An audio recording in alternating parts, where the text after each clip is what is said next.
I know you're also a Republican in Hollywood, which is quite rare, actually. You're sort of a fish out of water there. There's two of us, I think. That's right, and you're a longtime supporter of our special guest this morning as well, Arizona Senator John McCain, who, as you know, Harry, introduced that cable bill last year that would push for a la carte cable pricing in order to lower costs for consumers. So, Senator, what about you? Where do you stand on this Comcast-Time Warner cable merger? Is there anything that they could do to convince you that, yes, this is actually in the public interest? Well, I'm a bit skeptical, but I'm willing to look at hearings and examine the case more carefully than I have. But I've seen a lot of mergers that have had a lot of promise, and sometimes they have resulted in a lack of competition. But I also understand this is the most rapidly evolving technology probably in the history of the world when you think about the changes in communication in the last 20 years or so. So right. Actually, I'm reserving judgment, but at the same time, this is probably the largest consolidation we've seen in the telecommunications industry. It certainly is huge, and it will have an impact on all fronts. Senator, you know, as I mentioned, you introduced this bill last spring, the television communications bill, and it won some bipartisan support in the Senate, but it hasn't really gotten any support in the House. Do you have any hope of pushing this bill through? Well, we'll keep trying, but it's one of those things that, frankly, the special interests prevail here. It gores too many oxes. Look, my mother is 102 years old. She watches television all the time. She doesn't watch ESPN, but yet she's paying, what is it, $10, $12 a month, whatever it is, right. For a program she never watches. Yeah. It's really outrageous, and yet I can assure you that there's so many special interests at work here that it'll be unlikely to happen, but the best method I could use is when a major piece of legislation is up to try to get it as an amendment. It isn't going to pass standalone. Well, Harry, you know, by the way, part of that bill is that if you're at a taxpayer-paid-for stadium in the professional football business, you can't black out the game either. Right.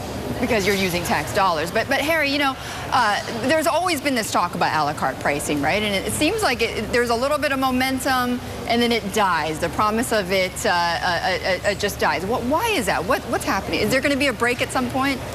You know, I think Senator McCain is on the right track by looking at it from the public interest.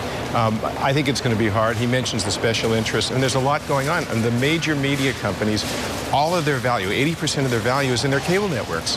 And the cable networks depend on being bundled together in a package and sold as a package. It changes the system entirely. It may change things for the better, but it's a big change. It would call into question the market caps of the major media companies. Well, there's not only this issue, guys, that is sort of shedding light on consumers and what they're paying for their television. There's Aereo. There's another issue, and I know August 22nd they're going to be presenting their opening arguments to the Supreme Court, saying that they are, in fact, they're legal and that they're not infringing on copyright protections that the broadcasters say that they have. Let me play for you, Senator. I want to play for you one part of what Barry Diller said if he loses this case at the Supreme Court. It's very possible that there's some salvage, but Aereo would probably, as I say probably just because I can't see any path forward, it probably would not be able to continue in business. Now, Senator, I know you've spoken out in support of Aereo. What would be your reaction if, in fact, they did lose the case? Are there any other levers that can be pulled here? Yeah, I don't know whether they win or lose, and honestly, we are relying on some people that grew up in an age where this was like Sanskrit. I mean, the advances in technology that have been made are remarkable. I spend a lot of time reading and talking to people, and frankly, it's very difficult for me to keep up because of the rapid changes in this industry. If they fail in the Supreme Court, I believe that there will be other technologies which may reach the same goal that Barry Diller is seeking here. But do you in feel the like, long run. But Senator, in the do you, long, no, but do you feel like, but do you feel ultimately though that the broadcasters, of which they have licenses, public licenses that are given to them because they serve the public interest, do you feel that at some point that they've gotten too big and that they need to be held accountable for now, that they can't take advantage of those licenses anymore in order to charge more to the consumers? Oh, yeah. Listen, I saw the broadcasters got the Telecommunications Act back in the 90s. They're operating with free spectrum, absolutely free of the taxpayers, and they've never paid a dime for it, except that they've had untold billions in profits. It's the way that, unfortunately, it's kind of the seamy side of the way legislation works here in Washington, particularly on complex issues. The broadcasters are probably the most powerful lobby that I have encountered in my years here. Harry, you say if Aereo wins, it's a watershed moment for consumers.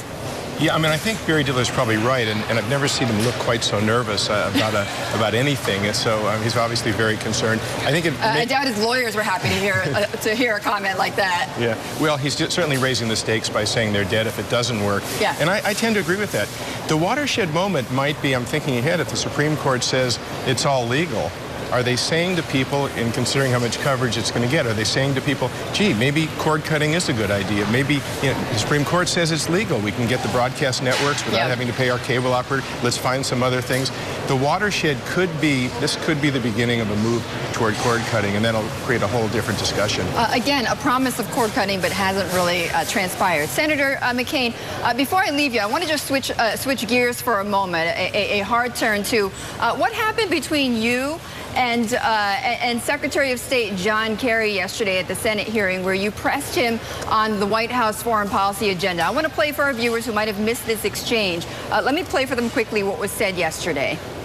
On the issue of Ukraine, my hero, Teddy Roosevelt, used to say, talk softly but carry a big stick.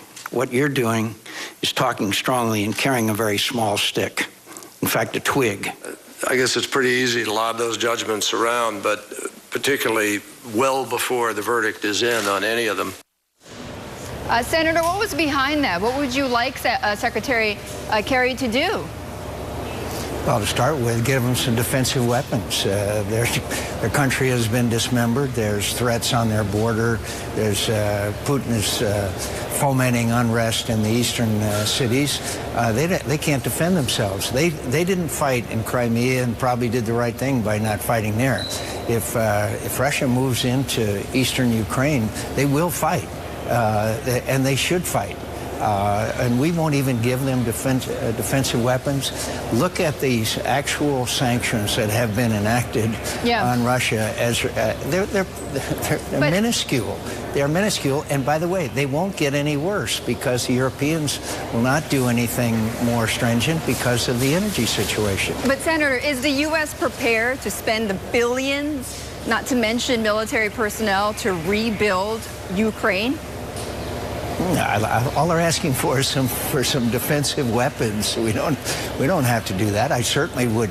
We have military assistance programs with some 50 countries, and they're not billions, but we can help them train and equip without sending American boots on the ground.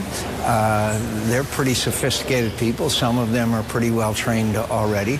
But to say, I'm not going to send you the capability to defend yourself when you're about to be invaded by another country. I mean, this is, I keep seeing low points in American national security policy, and they keep bringing that level lower and lower. We have become a joke. All right, Senator, I'm going to have to leave it there, but thank you so much for joining me. Senator John McCain of Arizona.